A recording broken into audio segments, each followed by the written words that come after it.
She hates airports. He loves them. A 5-hour delay forced them to sit next to each other, and neither of them expected what would happen before boarding.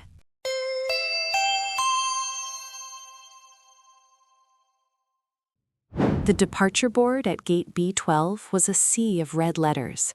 Delayed. A deep, quiet silence had fallen over the waiting area, broken only by the steady clicking of suitcases being rolled toward the nearby bar and the fast tapping of keyboards. Julian sat on a hard plastic chair, his posture perfect, his laptop open to a complex spreadsheet.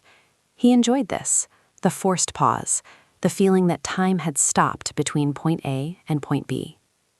Next to him, separated by a single empty seat, was Nora. She was the opposite. Her yoga mat was strapped to her carry-on bag. She had already checked her watch 4 times in the last 10 minutes, and she was currently battling with a vending machine that refused to accept her crumpled dollar bill. Finally, the machine swallowed the money and gave her a bag of pretzels. Nora sighed, defeated, and collapsed into the chair next to Julian. "I don't know why I do this to myself," she muttered, not looking at him, but clearly venting to the universe. "Every time I fly, I swear it's the last time." Julian looked up from his screen, offering a gentle smile. "Delayed again?" 5 hours, Nora said, finally looking at him. She noticed his calm manner and the peaceful look on his face. "How are you just sitting there? Doesn't this drive you crazy? My heart is probably beating 140 times a minute right now." Julian closed his laptop slowly. "Actually, I love this part." Nora stared at him as if he had 2 heads. "The delay?" "No, the airport," Julian corrected. "It's a space between places. No one knows you, you don't have to answer emails, you don't have to be busy. I travel to unwind." Laughed, a genuine high-pitched sound that made a few nearby passengers look over. "Travel stresses me out. I spend the whole time worrying about missing the flight, losing my luggage, or being squished next to someone who talks for 4 hours. The only thing that unwinds me is getting to my destination, taking off my shoes, and not moving for 2 days."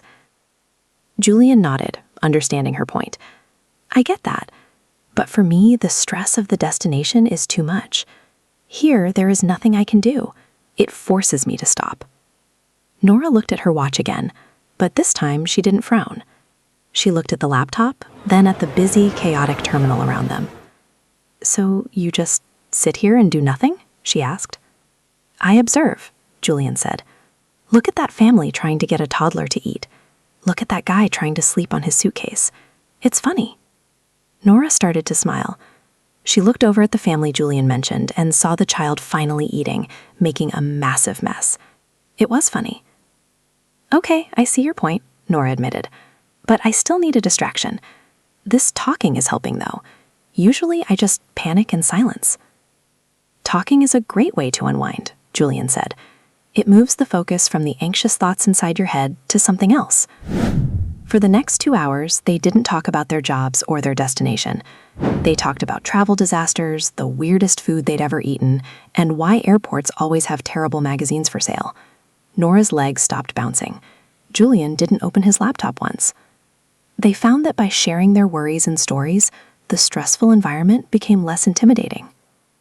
When the boarding announcement finally echoed through the terminal, Nora actually looked sad. "Well, time to be stressed in the sky." "You did better than you think," Julian said. She paused. "You know what actually helped me unwind?" "What?" "Talking to you." For a moment, neither of them spoke. "Maybe airports aren't that bad," he said softly. Nora shook her head. "Maybe it's not the airport." Her flight was called again. She looked at him for one more second, then walked to the gate. Julian stayed behind, watching her disappear into the crowd. The terminal didn't feel like just a space between places anymore. Unwind is to relax after feeling stressed or busy. For example, I like to unwind after work. Let's watch a movie and unwind. What do you usually do to unwind? Write it below in the comments. If you enjoyed this story, don't forget to like and subscribe for more fun English stories. See you in the next one.